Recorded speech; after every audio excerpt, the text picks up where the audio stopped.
Wendy expressed her gratitude to Hillary for looking after her daughter for the past month, confirming that she would be picking her up the next day. However, Hillary, who had just returned from a month of traveling, seemed unaware of this arrangement, her voice strained amidst the background noise of train announcements. Wendy remained composed as Hillary's panic began to rise. "Hold on, what are you saying? Christina is with you, right?" Hillary's voice trembled with concern. Wendy's confusion mounted as she realized Hillary believed Christina to be with her. "Christina? She's with you in your apartment's garage?" Wendy clarified, her mind racing to piece together the situation. As Hillary insisted she had sent messages, Wendy assured her she hadn't received any. Hillary's panic heightened as she demanded Wendy take responsibility for Christina's safety. After the call ended abruptly, Hillary attempted to reach Christina's phone to no avail, her anxiety escalating.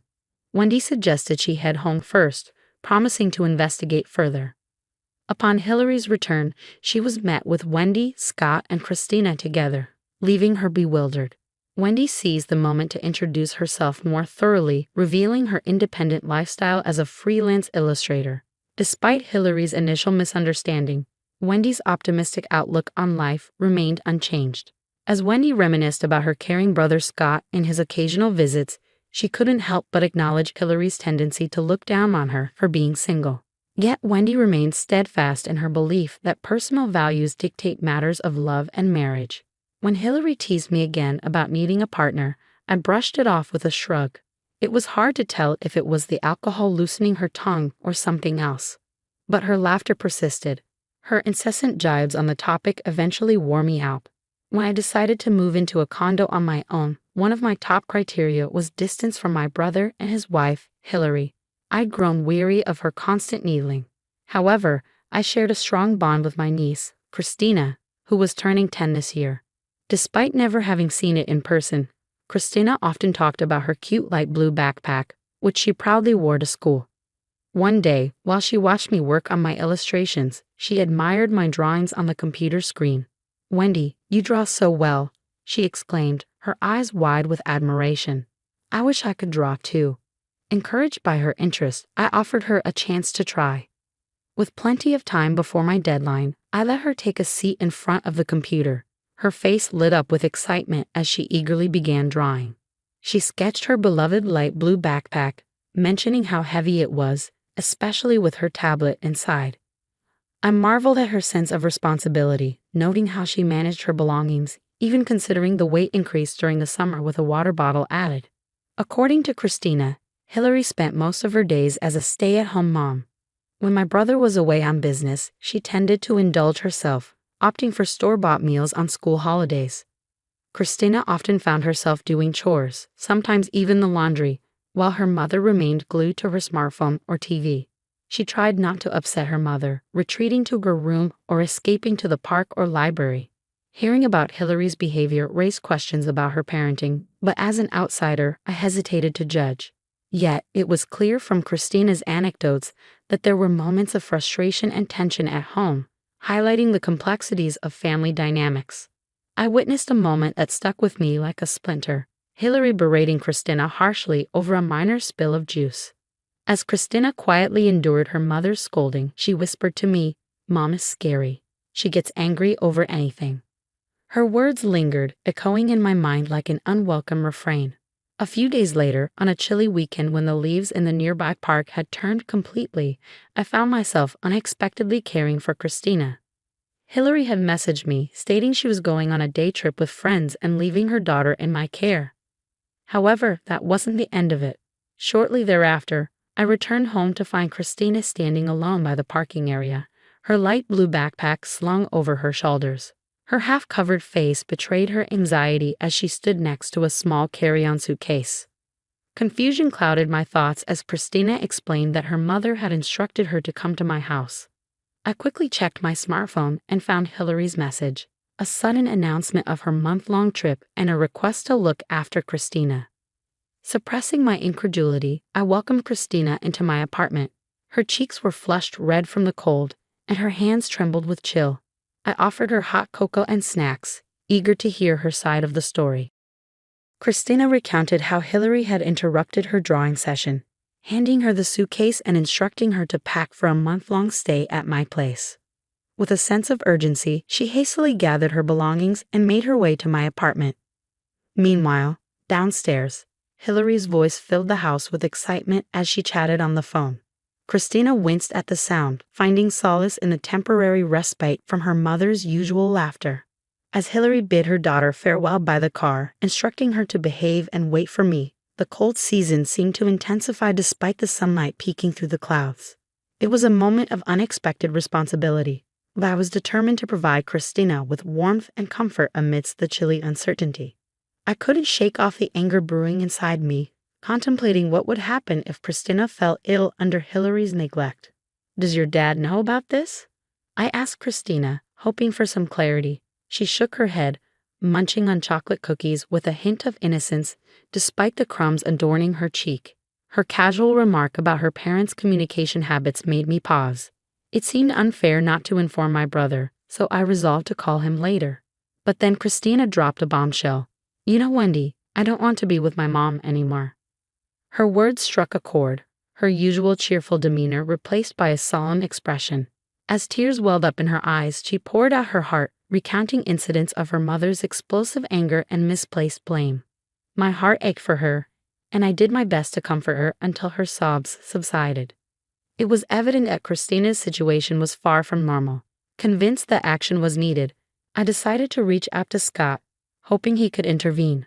After a moment of contemplation, I devised a plan and called my brother, relaying the distressing details. Scott's reaction was palpable, his voice wavering as he processed the gravity of the situation. Despite his initial disbelief, he listened intently, eventually agreeing to adjust his schedule to assist. With his support secured, I assured him that Christina would be in good hands. As I hung up the phone, a sense of determination washed over me. Deleting Hillary's message from my smartphone, I turned my attention back to Christina, ready to face the challenges ahead with a newfound resolve. As I made my way back home, I couldn't shake the concern for Christina's well-being. Determined to lighten her mood, I decided to treat her to something special. With each step, I mulled over ways to make her smile. Christina's school was quite a distance from my place, but I had arranged with the school for her to take the bus, sparing her the burden of walking with her heavy backpack. I made a mental note to talk to Scott about covering the bus fare later. Meanwhile, I continued my usual routine of working from home, while Christina diligently completed her homework upon returning from school. One evening, Christina surprised me by asking for help with her homework. It struck me as odd since it seemed more like a task for her teacher, but according to her, it was different. Her classmates' moms often assisted them. Realizing how self-reliant Christina had been, I grabbed a red pen and checked her work. As dinner preparations began, Christina eagerly offered to help in the kitchen. Her enthusiasm was infectious as she assisted in peeling onions and followed instructions with remarkable skill. I couldn't help but wonder where she had learned to cook so proficiently. Days turned into weeks, and before we knew it, a month had passed in the blink of an eye.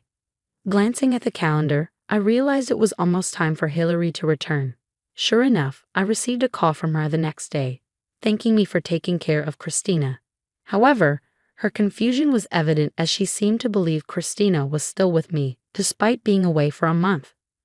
"I sent you a message, so you should know," Hillary insisted, her voice tinged with panic. "I haven't received any messages. Are you sure you're not mistaken?" I responded calmly, feeling a wave of frustration. "Lies? That can't be." Hillary's voice rose in apparent panic.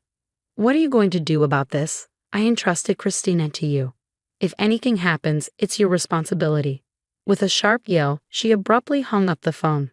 Moments later, she called again, still shouting. It was evident she had tried calling Christina's phone but couldn't get through, escalating her panic even further. "Suggesting you calm down and head home might be a good idea," I proposed gently, hoping to diffuse the tension. After the call ended, I could hear Hillary arguing with someone, presumably a man, in the background. The room fell silent, tension thick in the air. When Hillary finally returned home, her footsteps echoed loudly down the hallway, bursting into the living room. Her face contorted with anger, she froze in shock at the sight of Scott, Christina, and me together. "I've heard everything from these two in the phone call earlier," I explained calmly. We put the last call on speaker so everyone could hear it, making it easier to discuss what comes next. Christina's smartphone had been turned off, explaining why Hillary couldn't get through. I couldn't help but voice my confusion and frustration. "What have you done?" "That's my line," I exclaimed. "I didn't know earlier, but I've been taking care of Christina at my house for a month." "What do you mean by suddenly going on a trip and leaving her at someone's doorstep?" Scott intervened with a calm voice, urging us to calm down. "Christina is here too. It's true you went on a trip by yourself and left Christina behind. Your outfit and luggage suggest you've just returned." Hillary didn't deny it, instead beginning to make excuses as her face paled with realization. "I went on a trip, but even a housewife needs a break," Hillary began, her voice wavering slightly. "Doing laundry, cooking every day. It's the same routine, and the stress just builds up. I just wanted to go out with friends." I didn't respond immediately. Instead, I handed her several sheets of printed emails. They detailed exchanges with someone who seemed to be her affair partner, discussing plans for trips and rendezvous. These emails weren't recent, they dated back to last spring, including the day I'd briefly cared for Christina while Hillary claimed to be viewing flowers at the park. The revelation hit Hillary like a ton of bricks. She covered her mouth, her expression a mixture of shock and regret. Just hours before, Christina had come to me with her suspicions, having noticed her mother's secretive behavior with her smartphone. The unknown man's name on her messages and the unfamiliar voice on the phone only fueled her doubts. 6 months ago, Christina had confided in me about her mother's affair. At the time, I was skeptical. However, Hillary's sudden trip a month ago and the discovery of these emails now confirmed Christina's intuition. Glancing over at Scott, I could see his quiet yet palpable anger. "What have you done? I trusted you, and you leave Christina with Wendy while you go off having an affair," he exclaimed, his fists trembling with rage. Hillary attempted to explain, her words faltering in the face of Scott's fury. "It's a misunderstanding," she stammered, "but the damage had been done, and the truth was laid bare for all to see." "I was told by him I had to go on that trip," Hillary protested, her voice strained with desperation. "What do you mean you had to? You left this house unattended for a month for that reason. Give me a better excuse," Scott demanded, his patience wearing thin. "I was being threatened, you believe me, right, Christina? You believe me, don't you?" Hillary pleaded, turning to her daughter for support. But Christina remained composed. "Mom, before you left, you were on the phone and seemed really happy. Plus, you made me do all the cooking and cleaning while you just slept around," she stated bluntly, her gaze unwavering. Scott pressed further upon hearing this revelation. "Going out in the middle of the night, you mean partying?" "No, that's not it," Hillary stammered, attempting to deflect. I intervened, showing Scott photos on my smartphone. They captured Hillary leaving late at night in flashy attire. "These are from a few months ago. Christina contacted me, and I happened to be nearby and took these." I was shocked, too. "Where were you going at that time, Hillary?" Confronted with the undeniable evidence, Hillary seemed to realize she couldn't argue her way out of this. Defeated, she slumped to the ground. "I can't believe this. I can't entrust Christina to you anymore. Let's get a divorce. I will also demand compensation. From now on, you can do as you please with that man," Scott declared, his tone resolute as he turned his back on Hillary. "No, you can't mean that. Don't you think Christina will be pitiful without her mother? What do you think, Christina? Help me," Hillary implored, her desperation evident. But Christina remained steadfast. "No, absolutely not. Wendy is more like a mother to me," she stated firmly, refusing to be swayed. "During the time I cared for Christina, I made sure to spend quality time with her, discussing school, hobbies, and future plans. Cooking together was one of our shared activities." "Don't worry, Hillary. I'll make sure Christina is happy," I assured her with a bright smile. Half a year later, the divorce between Hillary and Scott was finalized, and Scott was granted custody. Hillary returned to her hometown, burdened by financial obligations. The man she had an affair with disappeared as soon as he found out about the divorce, leaving her in a precarious situation. Scott and Christina moved out, renting their old house for additional income. Now they live in a different floor of my apartment building, building a new life together while saving for Christina's future. I began visiting them almost daily. Scott, who had been frequently away on business trips, realized he needed to focus more on his family. Reflecting on his past and prioritizing his family, he decided to change jobs. Transitioning careers in his 40s wasn't easy, but his exceptional sales performance and strong communication skills earned him offers from multiple companies within about 6 months. I was surprised by his capabilities, as he had previously favored sales roles that required him to be out and about. Despite declining promotions within the same company, the prospect of a fully remote job piqued his interest. "Your new job is fully remote, right?" I asked him one day. "Yeah, but it's interesting because I get to interact with various people. Plus, being with Christina is the most important thing," Scott replied with a smile. Christina still carried her light blue backpack to school, although she had to transfer to a different school due to the move. Leaving behind friends and teachers must have been difficult for her, but she seemed to be adjusting well to her new school life. "Have you gotten used to your new school, Christina?" I asked her one evening as we cooked dinner together. Christina giggled in response. "Yeah, I made a friend in a class next door already." "That was quick," I remarked, impressed. "Yeah, we're going to make hamburgers at her house next time," Christina said excitedly, her face lighting up with a smile. Her dream of opening a restaurant at such a young age showed her determination and compassion. She explained that her friend's mom didn't cook for her either, so she cooked for herself and wanted to do the same for others who didn't have anyone to cook for them. "That's great, Christina. Your hamburgers are delicious. I hope a lot of people get to try them," I said, looking at her with admiration. Seeing her innocent smile filled me with a mix of emotions, but I couldn't help but smile back.